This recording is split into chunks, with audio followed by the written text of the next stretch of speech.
अस्सलाम वालेकुम। ये मोटू गैंग की फ्रस्ट्रेशन, ये पटवारी, ये जो कुल्लू बट, ये जो मैदान में आजकल निकल गए ना, कि फ्रस्ट्रेशन बता रही है that they have messed up there case in the supreme court. इनको अपनी हार नजर आ रही है। जिस लेवल का झूठ इन्होंने बोला है, उस झूठ में इनको अपना आप फंसता हुआ नजर आ रहा है। लेकिन भाइयों, ये सोचो कि ये तो उस करप्शन का हिसाब है, उस पैसे का हिसाब है जो 30 साल पहले इन्होंने कमाया था। अभी जो पिछले 10 साल के अंदर जो ये तबाहियां फेर रहे हैं, जो तबाहियां इन्होंने फेरी हैं, उसका तो अभी शुरू भी नहीं हुआ, उसका तो जिक्र ही कहीं नहीं हुआ। आप खुद सोचें कि नंदीपुर पावर प्रोजेक्ट को 300% महंगा करके अब इनसे चलाया भी नहीं जा रहा, वो चाइनीज कंपनी को दे दिया ठेके पे। एक इस्लामाबाद एयरपोर्ट इन्होंने 84 अरब रुपए में बनाया है।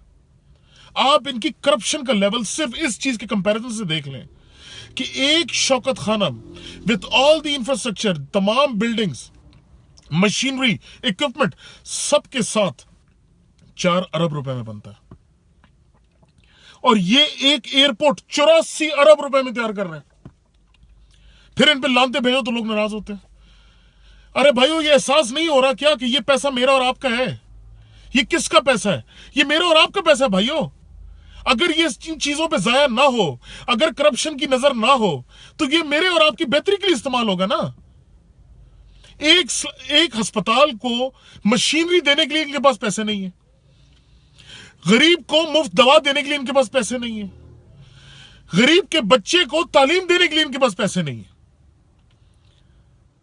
पुलिस का इन्होंने सिर्फ अपने नेपोटिज्म, अपनी मर्जी के बंदे भर्ती करके पुलिस का बेड़ा अगर निकाला हुआ है। पुलिस इनकी अपनी जर खरीद गुलाम बनी हुई है, बजाय इसके कि आवाम की गुलाम बने।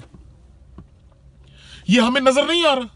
हमें नजर नहीं आ रहा कि ये हमें तबाही की तरफ लेकर जा रहे हैं। जब ये जाएंगे, अगर ये जाएंगे, तो आपका क्या ख्याल है कि ये जो इन्होंने किया ये सामने नहीं आएगा? तो क्या हम इनको जब ये कर रहे हैं उससे रोक लें, वो बेहतर नहीं है? हमें ये समझना चाहिए। हमें समझना चाहिए कि ये हमें तबाही की तरफ लेकर जा रहे हैं।